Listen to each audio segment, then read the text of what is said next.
All right, so the first thing we're going to look at is what we need for this install.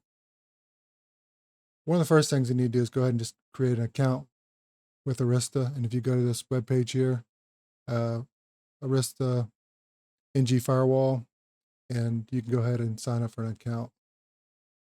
You also obviously need a computer to install the system on.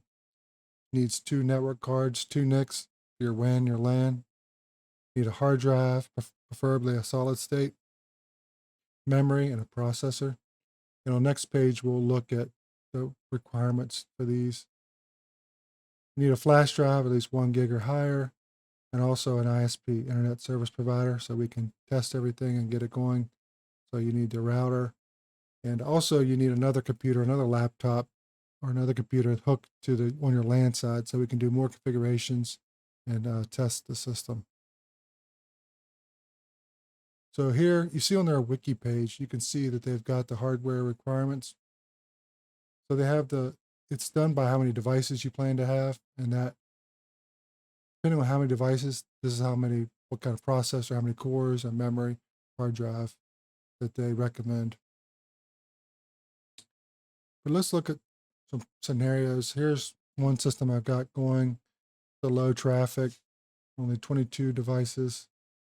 And I just have an Celeron J1900, but it works just fine for a smaller system. Here you can see it's just low usage.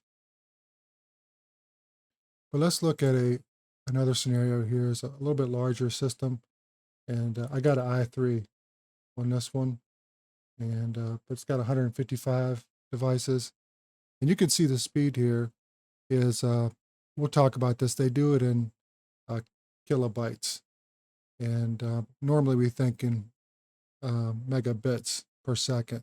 That's usually what you get from your ISP. But so that's 93 Mbps is on this system, 155 devices, and still it's low. This might be a little overkill, but if you got a medium system, a system like this, I would go ahead and just get an i3. But for a smaller system, for sure you can use just like a Celeron, but i3 will make sure you're not going to have any problems for at least the mid-size systems. But let's look at this. So they do everything, and when they talk about the speeds and traffic, they talk it in kilobytes. And we normally, a lot of times you think in megabits. And so in 1 megabit, there's 125 kilobytes. So you just divide it by 125, and that'll give your Mbps. So that's just something to keep in mind. All right, so that's what we need for this install. Now we're going to go ahead and look. We need to go into the computer and first do some configurations in the BIOS. All right, so the first thing I want to do is make a couple changes within your BIOS. Now, depending on what kind of computer you have and what kind of motherboard, it might be a little bit different getting into the BIOS, but you can do a little research and find out how to get into your BIOS. If it's a new hard drive with nothing on it, it should go straight into BIOS. This is a good time, just a reminder, if you have a hard drive, if it's not new and you know it's not totally clean, then you should go ahead and go in, get a program like gparted, and go ahead and delete all the partitions. And just make sure if you delete all the partitions that everything is unallocated, and that'll make the process a lot easier. So make sure you clean up the hard drive. All right, so the settings we need to make within BIOS is, one is a power setting called Restore After AC Power Loss, and I'll explain that once we get there. Another one is Boot Priority. We need to make it where it'll boot straight up into the USB drive where you have the Untangle image. And the other thing is a secure boot. You want to disable it. I'm not totally sure what's the problem there, but even in in documentation within Untangle and the wiki, it says to make sure you disable secure boot. So let's start with that. You go into security. You'll see here it says secure boot, and you want to disable that. So once that's disabled, we'll go ahead and back out and start over here. The next thing we want to do is change the boot priority order. Now on this board, you can actually drag it here to change it, but we'll go and do it a little bit different. That might be more common. You go in here to settings and go to boot. Now down here at the boot order, you want to change the first one that says hard disk and choose your USB hard drive. So number 1, USB hard drive for priority. All right, then the last thing we want to do is a power setting. And let me go back out here. You want to go into settings, go into advanced, and then down to where it says power management setup. Now in here, you'll see it says restore after AC power loss. Right now it's power off. You want to change that to power on. So what this will do is when you lose power and then when you regain power, the unit will automatically turn back on and then Untangle will automatically load up. So this is what you want. You don't want, if your power cuts off, that you have to go manually turn your system back on. This will make it to where the power is cut, the power is returned, and then the system will boot back up. So those are the 3 changes: the secure boot disable, restore after AC power loss, and change your boot priority. Now after you've done that, we'll go ahead and save all those. Let's go back, save and exit. And you want to go ahead and click here where it says save changes and reboot. And then let's go ahead and do that, and we'll just check and make sure everything is taking effect. It'll tell you right here, so what it's going to change. You can just check it real quick. The 3 that we did, looks like, okay, that looks good. So yes, this will go ahead and reboot, and we'll just wait a couple seconds here, and it'll boot back up into BIOS. All right, so let's just check what we just did. All right, you see the boot priority USB, and you can go back into security if you want to, just to make sure secure boot is disabled. And we can even check the power setting, advanced, and power management setup. Okay, power on. So everything, all the changes have taken effect. Even what you can do if you really want to make sure of the power issue, restore power, is go ahead and you can pull the plug on the back of the unit and then wait a couple seconds and put the plug back in, and the system should start booting back up, and Untangle should boot back up. You don't have Untangle yet, but at this point it would boot back into BIOS. So you could do that to make sure everything is set right. All right, that's it for the BIOS settings. We can move on to the next thing. All right, the next thing you want to do is go ahead and download the Untangle image. So go to a search engine and search Untangle download. Now at the top or near the top, you should see NG Firewall downloads. Go ahead and click on that. And that's going to bring you to a wiki page here, and basically you have 2 options of the current version and old versions. At the time of this recording, the old version is 16.4.1. You're going to see 2 options here, the ISO file and the OVA file. Now the OVA file is if you're going to do virtualization, but the one we want is the image here, the ISO image file. So go ahead and click on that. Now if you want the latest version, come up here where it says current version and click on ETM dashboard. Now to do this, you're going to have to go ahead and, if you haven't signed in to NG Firewall, now they do have the free version, and everything we're going to cover in the tutorials today is going to be in the free version. So you can click on that and sign up.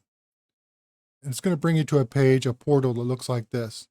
Now here you see the dashboard, but on the left here, towards the bottom, you're going to see download. Go ahead and click on that. And here you'll see NG Firewall 17.1.1. Now this is the latest version. Underneath that, you'll see ISO installer. And go ahead and just download that file here. All right, so once you've downloaded the Untangle image, the next thing you need to do is put it on a thumb drive so you can install it. So to do that, you need to use a program like Rufus. So go into your search engine and search for Rufus. And you'll see here it says Rufus, create a bootable USB drive. So click on that. Scroll down here and you need to download one of these for your system that you have. And it's just an executable file. And it's not going to install like a regular program. You're just going to download it. And then when you click on it, it's just going to open right away. So go ahead and download that.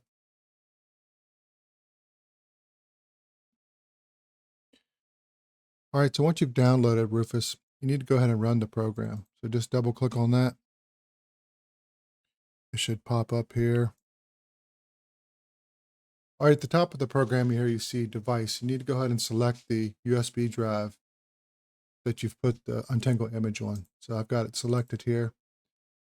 The next thing you need to do is select the image.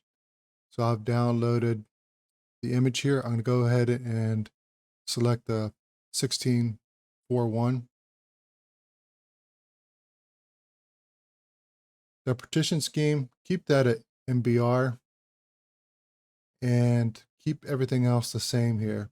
Keep it at FAT32. Everything looks good here. Go ahead and start. It says, please select the mode. Go ahead and go with the recommended right in ISO image mode. Click OK. It's a warning here, and go ahead and click OK.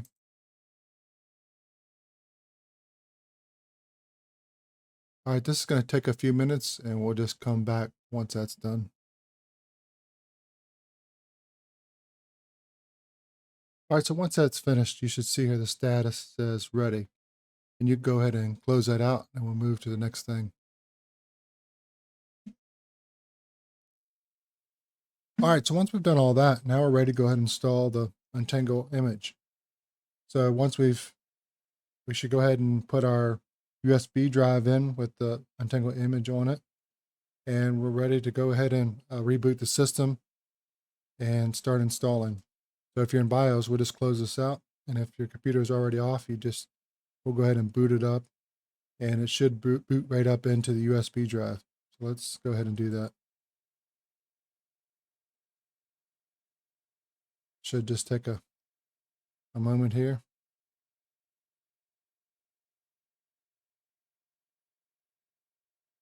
All right, so it's booting up and we have two options here. It says graphical install and install. We can actually do either one here, but we'll go ahead and do graphical install. And it's going to take a few minutes and it's going to go ahead and install some stuff.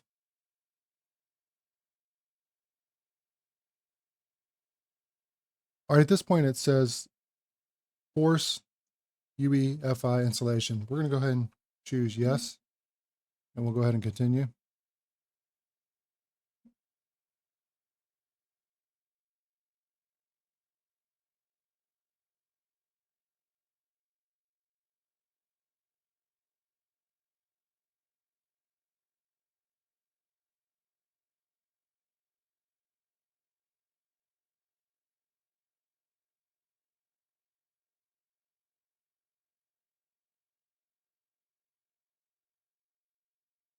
All right, so at this point, it's actually installed the Untangle server. It's going to go ahead and reboot.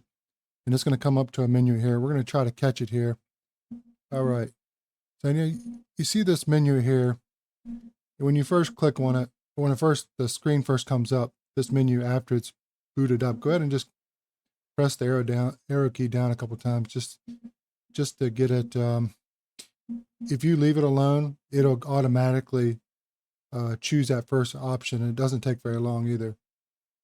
So, but there's quite a few options here, but the one we want is text administration mode.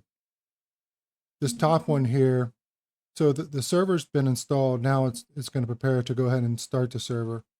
And this top one, you could do that one, but we're not going to fool with that one. We're going to do a little bit different.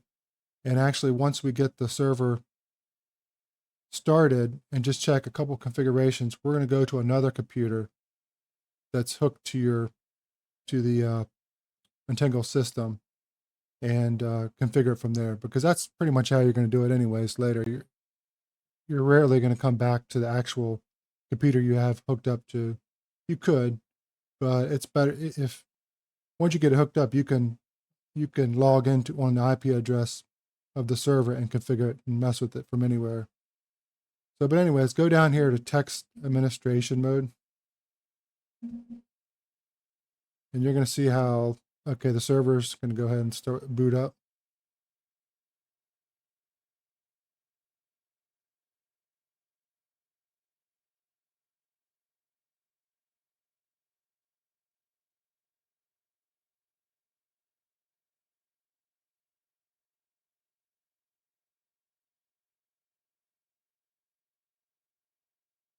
All right, so at this point, you see these options now. If you see this, then you know the server's been installed and it's also been, it started. The server is actually running right now. And so one option we want to check here real quick is, I want you to look at is configure interfaces, and you can look at your interfaces. So you have two that are connected because we have the WAN, the wide area network, and that's connected to your ISP, your internet service provider. In this case, it's a Starlink router, and we haven't done it in bypass mode. So it's just picking up the IP address given to it from the Starlink router. So you can see it's 192.168.1.26. And it's giving out an address on the LAN side of 192.168.2.1. And so we can see that everything's good here. Both the WAN connected to, again, the ISP is connected. That's on, it's connected. And the LAN is actually connected back to this computer that I'm using right now. And we'll configure it from there. So we can back out of that. We're not going to fool with any other configurations here. But if you do look on the bottom, it says console is only for initial network configuration. For full configuration, browse to, and then it's got the IP address 192.168.2.1. So that's the address that you want to put in your browser to go actually to the server and configure it. Now, without any other configuration, anyone on the network can hit that login screen. And so that's the next thing that we're going to do. So we're going to go to a browser on the network and go ahead and finish the configuration. All right, so now we're on another computer, on a laptop that's connected to the LAN side. So we have the WAN that's connected to your ISP, your internet service provider, in this case, the Starlink router. And we're on the LAN side. And we've had this laptop hooked to it that we're recording on. And it's getting an IP address from Starlink, a 192.168.2 dot something. So we're going to go ahead and hit the server, Untangle server from here and finish the configuration. So you want to type in here 192.168.2.1, and you want to do a /admin. Now you don't want to do just a 192.168.2.1, because if you do that, it's going to take you right to called the command center, I believe. It's the cloud part of Untangle, and where you can do configurations and control it from the cloud.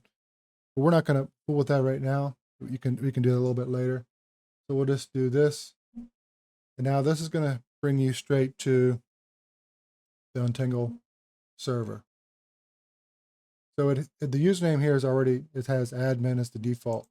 Now the default password is PASSWD.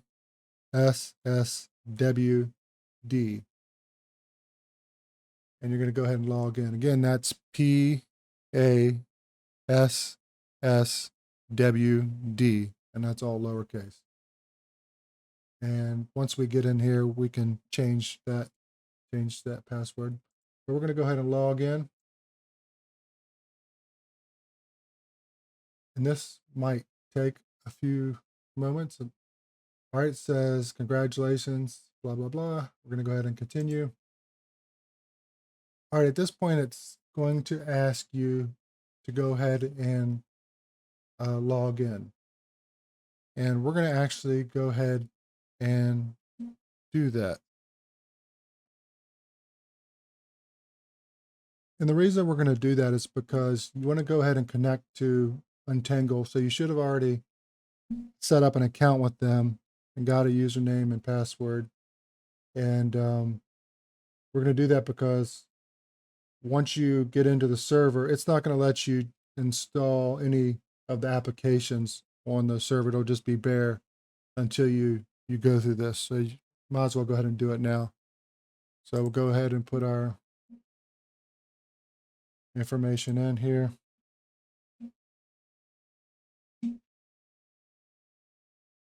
Log in.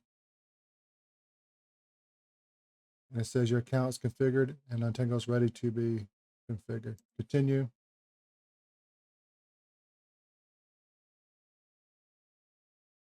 It says the recommended applications have automatically been installed. We'll hit OK. All right, it usually does this. It's kind of a little bit, I'm not exactly sure if it's not what it needs to do, but just let it do its thing. And if it just keeps going around and around, you can just you can close this out and you can log back in. But we'll give it a little bit here.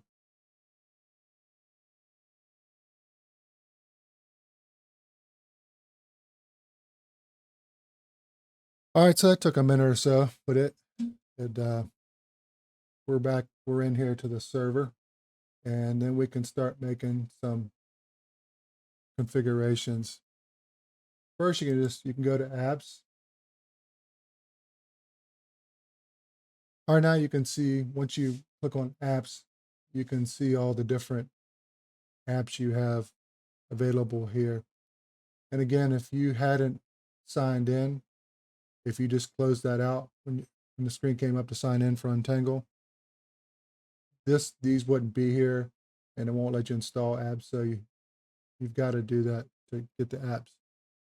Now you can see quite a few are the free trial ones. You have 29 days on the free trial. But a lot of the ones, to do a basic setup, all you need is the basic system and configuration, configure your network, but also firewall. You can do a lot of things in the firewall. And even here you got where you can hook up OpenVPN and tunnel VPNs. All right, so we'll go back to dashboard, and here you can see all the different, you can customize this stuff, and you can take away some of the things that you don't want or add different things later. But first thing we're going to do is do some of the configurations, the basic setup configurations. All right, so the first thing we want to do is go ahead and change the password. So remember, when we logged in, we were using the default username and password. So we want to make sure we change that. We don't want anyone to just get onto your network and hit the Untangle server and log in and do whatever. So we want to go to config, administration. And here you see the default admin, and you can make sure you go ahead and change the password. Now, if you want another user, you can go ahead and do that, add another administrator. But for sure, you want to go ahead and change this admin. I believe once you add another one, you could probably delete this one.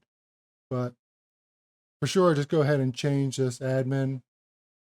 You can keep it as admin username and go ahead and change your password to your super duper secret password.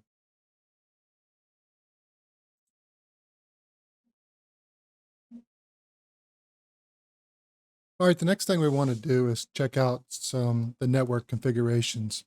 So To do that, go to Config, go to Network. Now here you can see your different interfaces. So you're going to see how many ever LAN cards you have. And so I've got 3 cards here, 3 network cards, and only 2 are enabled, 2 are connected. We have the external, which is WAN, is your WAN, and then your internal, which is your LAN. And we're going to look at both of these. Let's go to edit, and then we'll look at it a little bit here, just get the basics. We're not going to, there's a lot of different configurations you can do, but we're not going to make any changes right now. But again, you can see this is the WAN interface. And notice it's set to auto DHCP. So that just means that it's going to receive whatever IP address is handed out. And so in this case, the Starlink router is handing out a IP address of 192.168.1.26. And so that's automatic. You could set it to static, where you could to keep it at a certain IP address, but in this case, it's really not any need. Now, what we're going to do, well, let's look down here. It says NAT traffic. So it's natting traffic, which is normal, what it's supposed to do, but something happens called double NAT, and we're not going to go too much into that. But it happens when you have basically a router behind a router, and it's actually not going to make a whole lot of difference to a whole lot of people.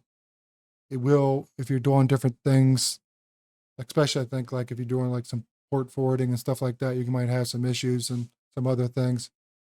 But for most, I have it on systems and it's never caused a problem. But it's better to go ahead and if you're able to go ahead and have it where it's not doing that. So we're going to go ahead and put it in bypass mode.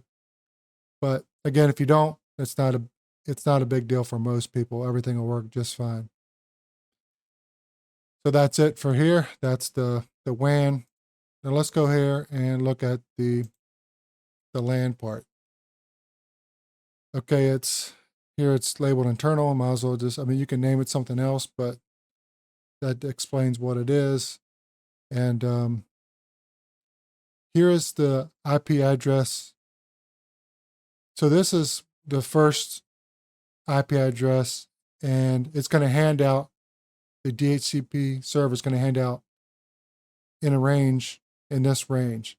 So 192.168.2.1 is the IP address of the router. And then you have a net mask of /24. All right, we're not going to get too much into IP subnetting right now, but we will just look at it a little bit.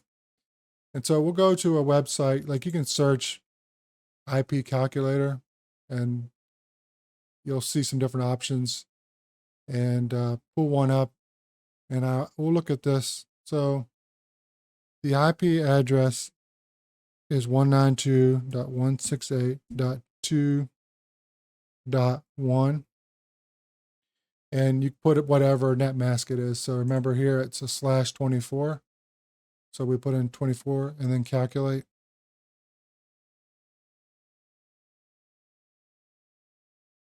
All right, so we'll just look down, we'll just explain here. We'll just look at what's the bottom here. So 192 is your minimum. So that's what you start out at.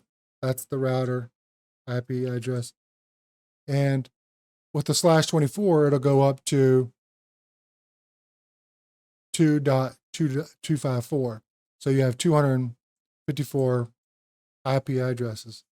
So it's like addresses to a house, but this is addresses to the device. And so it has 254 options. So at this point, with this net mask, you couldn't exceed 254 devices. And so there's different ways of doing this, and even there's security concerns. You don't want to have your IP pool higher than you really need, but you don't want it too low because you'll start to have problems when people can't connect to the internet because it won't have an address. So depending on how big your network's going to be. And so let's say you just have a small network, and this will be fine. All right, so that was for a /24. And let's say we want to widen the range, a bigger network. If you go back here and look, you can see how you can change the net mask.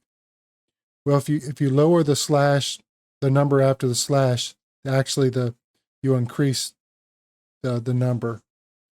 So for example, if we go back here and put /23 and then calculate, that'll give you 510 possible hosts. Now let's say you want to make it even bigger. Again, you just go down. Let's just say we want to make it /22. And we'll do /22, calculate. And just notice, I want you to notice something here.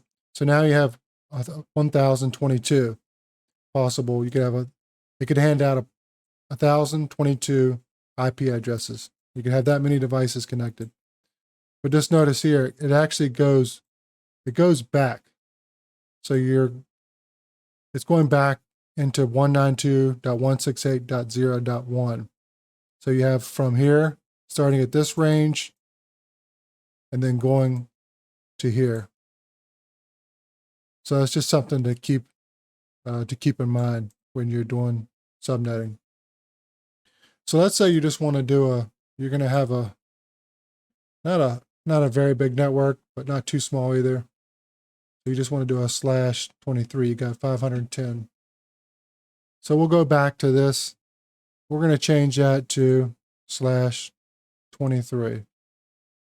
And I'm going to go ahead and I think I'll just save that. And actually, to actually save it, so you hit done, and then you have to go down to this bottom right and hit save. And it'll take a few seconds here till it saves.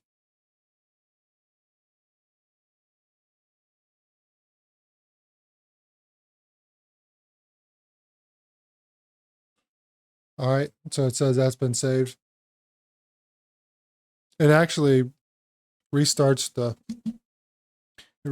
server. So if you're doing this on a live network, everyone's going to lose internet for a little bit. So just keep that in mind when you make changes to the network interfaces. So let's go back in here and look at something. So we did a /23. So now let's go over here to DHCP configuration. So even though you have this slash net mask and it gives you again 510 IP addresses possible, that's not, let me show you back here.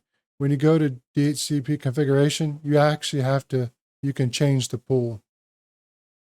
So you have the possibility of this range of 192.168.2.1 to this 192.168.3.254.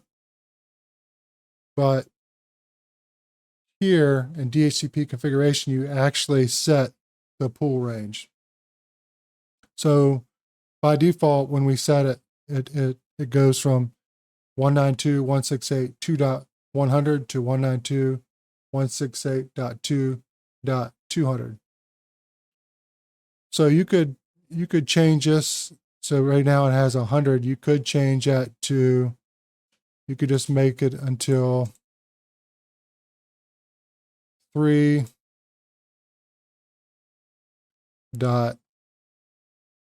We'll go back and see what our range is to 3.254. So we can just say we're going to make it a 3.100. And then we could hit done. And then we'll save that. It'll take a few seconds here again. We can go back and check that. So it gives you a pool. gives you, you can set a larger pool, or you make your pool smaller or larger within this net mask, within that range. But let's see what happens when you try to make it outside that range. So let's say we make it 4. And let's see what happens. We're going to hit done. And then we'll save it. All right. And let's see what happens. Save. So it says invalid DHCP range end. And so why did that happen? Details. Okay. All right. So because it's outside of this range, so you have to keep it in. You could go all the way up until 3.254. So let's try that. So we'll go back to here and 3.254. Hit done, and we'll save it. And it's going to allow it because it's within that range. So so you can set that to whatever. So you set the pool, the biggest pool possible that you want, and then you narrow it down here to your start and your end range, and you can change that according to whatever you need to do. All right, so let's also look at this lease duration here. So this is just how long the DHCP server will give a particular IP address to a device. And right now it's set for 3,600 seconds, so for 1 hour. Now this is default. A lot of servers will set this to like at least 24 hours. It doesn't really matter a whole lot until you get into situations like if you're in a place that has a high turnover rate, like if you were in a coffee shop where you have people coming and going a lot. And also when you do stuff with captive portal, you might want to consider looking into this. But other than that, you could just leave it at default. All right, the last thing we're going to look at for the interface here is the Starlink bypass mode. Now, as you see again here at the external, so that's where you're getting your internet from your ISP, your internet service provider, and it's coming from Starlink. And like I mentioned before, so this is an IP address here at the top that is coming from Starlink. So it has a DHCP server and it's giving an IP range. And then internally on the LAN, it's also giving a IP range. So that's where you have double net. So again, like I said, it doesn't really cause that many problems usually, but if it's better just go ahead and put in bypass mode. And so to do that, you have to do that on the Starlink app, and I'll show you that. So let's go to the app here.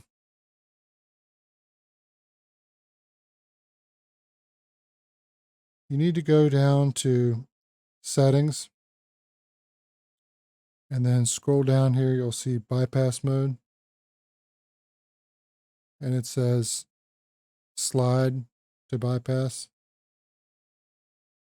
And then you have to confirm it. Are you sure?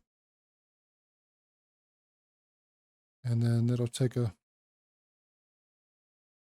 right, so it's disconnected there.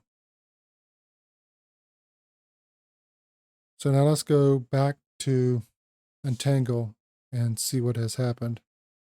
So go back to Untangle.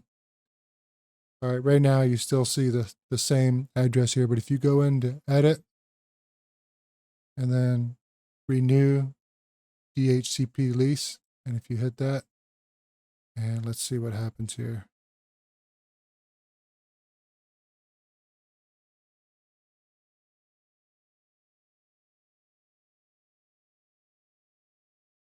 All right, after it's renewed, you can see what has happened here. All right, so now let's look at the difference here now that we put Starlink in bypass. Here the external, that's your WAN, and you can see the IP address has changed, and now it's a public IP address. Before it was a private address, just like on your LAN, it was a 192.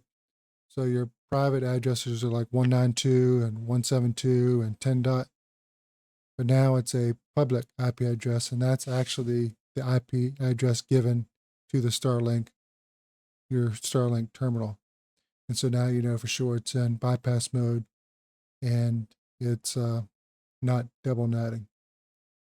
Alrighty, so that's the initial setup for Untangle, and also your initial setup for your interfaces. And that's all for that. And the next one, I think we'll look into probably the firewall and then go from there.